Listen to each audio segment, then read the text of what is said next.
بسم اللہ الرحمن الرحیم۔ محترم ناظرین، السلام علیکم۔ فرعون کی طاغوتی مشینری اس قدر ظالم اور بے رحم تھی کہ اپنے باقی رہنے کے لیے چھوٹے بڑے اور مرد و زن کسی پر بھی رحم نہ کرتے۔ فرعون نے اپنے محل میں اپنی بیٹیوں کے میک اپ کرنے کے لیے مخصوص عورتیں رکھی ہوئی تھیں، جن میں ایک حضرت حزقیل کی زوجہ تھیں۔ حضرت حزقیل اس وقت تک حضرت موسیٰ علیہ السلام کی جانشینی اور عہدہ نبوت پر فائز نہیں ہوئے تھے اور ایک عام مومن کی حیثیت سے زندگی بسر کر رہے تھے۔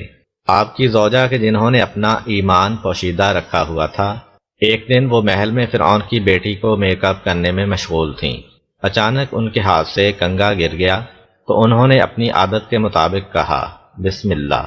فرعون کی بیٹی نے کہا، کیا اس کلمے سے تمہاری مراد میرا باپ فرعون تھا؟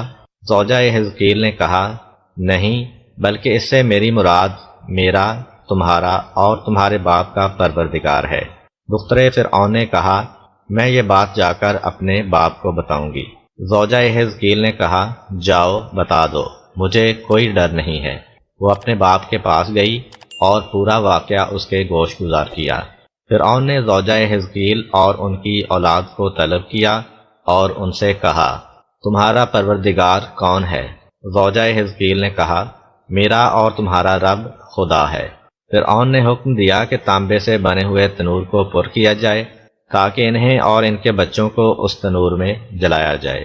زوجہ حزقیل نے کہا، میرا ایک مطالبہ ہے کہ میری اور میرے بچوں کی ہڈیاں اکٹھی کر کے ایک جگہ پر دفن کر دینا۔ فرعون نے کہا، چونکہ ہماری گردن پر تمہارا حق ہے، لہذا یہ کام کر دیں گے۔ فرعون نے اس لیے کہا کہ زوجہ حزقیل اس کی خدائی کا اعتراف کر لے۔ حکم دیا کہ پہلے اس کے بچوں کو ایک ایک کر کے تنور میں ڈالتے جاؤ۔ اس کے حکم پر عمل ہوا، لیکن ان کے پاؤں میں لغزش تک نہ آئی اور فرعون کی خدائی کا اعتراف نہ کیا۔ آخر میں جب چھوٹے شیرخوار بچے کی باری آئی تو جلادوں نے اسے اس کی ماں کی گود سے بزور کھینچا تاکہ اسے بھی تنور میں پھینک دیں۔ اس وقت ماں مضطرب ہوئی تو بچے نے قدرت خدا سے کہا، اماں جان، صبر سے کام لیں، آپ حق پر ہیں۔ اس کے بعد انہیں اور ان کے شیرخوار بچے دونوں کو آگ میں پھینک کر جلا دیا گیا۔ رسول خدا صلی اللہ علیہ وآلہ وسلم نے اس جان سوز واقعہ کو نقل کرنے کے بعد فرمایا، میں نے آسمان پر شب معراج انتہائی اچھی خوشبو سونگی۔ میں نے جبریل علیہ السلام سے پوچھا، یہ خوشبو کس کی ہے؟ جبریل علیہ السلام نے کہا، یہ خوشبو اس شہیدہ کی ہے جو فرعون کی بیٹیوں کا بناؤ سنگار کرتی تھی۔ جناب آسیہ زوجہ فرعون کا تعلق بنی اسرائیل کی محترم خواتین سے تھا۔ وہ مخفی طور پر خدائے حقیقی کی عبادت کرتی تھیں۔ فرعون ان کے پاس آیا اور انہیں زوجہ حزقیل اور ان کی اولاد کو شہید کرنے کی خبر دی۔ آسیہ کہنے لگیں، افسوس ہے تم پر اے فرعون، کون سی چیز باعث بنی ہے کہ تو خدا کے مقابلے میں اس قدر جرت مند اور گستاخ ہو گیا ہے؟ فرعون، گویا تم بھی اس زوجہ حزقیل کی طرح دیوانی اور پاگل ہو گئی ہو۔ حضرت آسیہ نے کہا، میں دیوانی نہیں ہوئی ہوں، بلکہ میں خداوند متعال پر ایمان رکھتی ہوں کہ وہ میرا، تمہارا اور پوری کائنات کا پروردگار ہے۔ فرعون نے جناب آسیہ کی والدہ کو بلا کر کہا، تمہاری بیٹی دیوانی ہو گئی ہے۔ میں نے قسم کھائی ہے کہ اگر اس نے موسیٰ علیہ السلام کے خدا کا انکار نہ کیا تو میں اسے آگ میں جلا دوں گا۔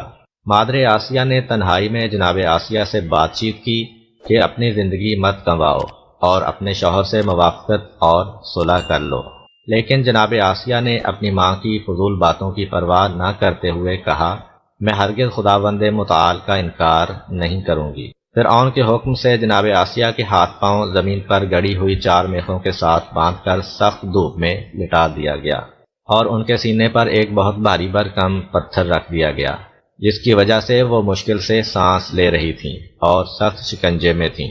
حضرت موسیٰ علیہ السلام ان کے قریب سے گزرے تو انہوں نے اپنی انگلیاں ہلا کر جناب موسیٰ علیہ السلام سے مدد طلب کی۔ حضرت موسیٰ علیہ السلام نے ان کے لیے دعا کی۔ اس دعا کی برکت سے ان کا درد ختم ہو گیا تو انہوں نے خدا کی طرف متوجہ ہو کر عرض کیا، خدایا، بہشت میں اپنے پاس میرے لیے ایک گھر بنا دے۔ اللہ تعالیٰ نے ان پر وحی بھیجی کہ اپنا سر اوپر اٹھاؤ۔ انہوں نے اپنا سر بلند کیا تو بہشت میں اپنے لیے مروارید سے مزین ایک تیار گھر دیکھا تو مسکرا دیں۔ فرعون نے حاضرین سے کہا، اس عورت کی دیوانگی دیکھیں کہ اتنے سخت شکنجے میں بھی مسکرا رہی ہے۔ بس اس طرح سے اس مہربان اور دلیر خاتون کہ جن کا حضرت موسیٰ علیہ السلام پر بہت زیادہ حق ہے اور مختلف مواقع پر انہیں دشمن